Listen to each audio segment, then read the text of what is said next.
अगर घर में लड़ाई झगड़े ज्यादा रहते हैं, आपके घर में सुकून या शांति मिसिंग है, या आपके कोई काम बनते नहीं है, कोई ना कोई अड़चन जो है वो काम के शुरू होते ही आ ही जाती है, तो जो वास्तु टिप्स मैं आपके साथ शेयर कर रही हूँ इन्हें ध्यान से सुनिएगा और करिएगा जरूर।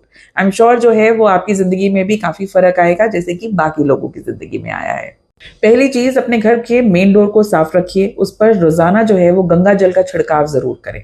दूसरी चीज जो आप कर सकते हैं कि अपने घर के साउथ वेस्ट कॉर्नर को देखिए, वो स्पेशली साफ सुथरा जरूर होना चाहिए, क्योंकि अदर साउथ वेस्ट कॉर्नर जो है वो आपका बुरा होगा, भारी होगा, क्लटर्ड रहेगा, तो कहीं ना कहीं रिश्तों में तनाव हमेशा रहेगा।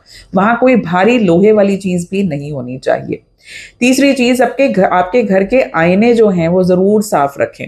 कोई भी जो आईना है, मिरर जो है वो टूटा हुआ चिप्ट ना हो कहीं से भी। अगर टूटा है तो रिप्लेस कर दें, अगर पानी उसका खराब उतर गया है तो रिप्लेस कर दें, और कहीं से चिप्ट भी है तो उसे बदल दें। उसके अलावा जो है वो साउथ ईस्ट कॉर्नर में भी मिरर जो है वो नहीं रखना, अगर ऑलरेडी आपके घर में बहुत सारा कलेश जो है वो चल रहा हो तो।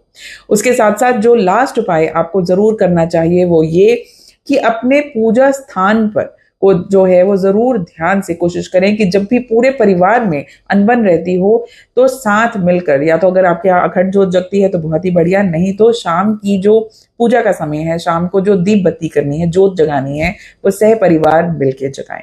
इससे फैमिली में यूनिटी भी आएगी। एक और चीज मैं हमेशा एडवाइस करती हूँ कि डाइनिंग टेबल पर बैठकर सारा परिवार जो है वो खाना खाना शुरू करे। अल्टीमेटली हम जिंदगी में जी इसलिए रहे हैं कि परिवार के साथ जी सकें, और साथ ही साथ कमाने के लिए खा रहे हैं और खाने के लिए कमा रहे हैं।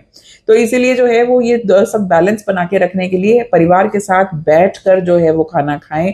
जमीन पर बैठे, डाइनिंग टेबल पर बैठे, बट बात जरूरी जो है वो फीलिंग की है, उस एहसास की है जो परिवार इकट्ठे बैठकर करता है। ये टिप्स को जरूर अपनाइएगा, आपकी जिंदगी में भी सुख शांति जरूर आएगी। And plus I will also specially pray for you. God bless you.